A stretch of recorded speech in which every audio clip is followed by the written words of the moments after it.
टूटने के बाद। आप लकड़ी को तोड़ें तो वो टूटकर 2 टुकड़े हो जाएगी। उसका टूटना हमेशा के लिए टूटना बन जाएगा।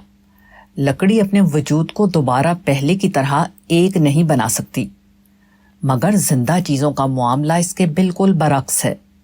जिंदा चीज टूटने के बाद भी जिंदा रहती है। एक जिंदा अमीबा जब टूटता है तो वो 2 जिंदा अमीबा बन जाता है। हमारी दुनिया में इस तरह के वाकयात खुदा की अजीम निशानी हैं। वो बताते हैं कि एक जिंदा इंसान के लिए खुदा ने इस दुनिया में कितना बड़ा इम्कान छुपा रखा है। ये इम्कान कि उसकी कोई भी शिकस्त आखिरी शिकस्त ना बने, कोई भी हादसा उसको आखिरी तौर पर ख़त्म ना कर पाए।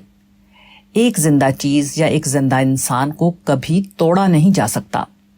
जिंदा चीज़ अगर टूटती है तो उसका हर हिस्सा एक नए जिंदा वजूद की शक्ल इख्तियार कर लेता है और नतीजतन पहले से ज़्यादा अजीम बन जाता है। इंसान एक ऐसी मखलूक है कि नाकामी उसको फिक्री गहराई अता करती है। रुकावटें उसके जहन के बंद दरवाजे को खोलती हैं।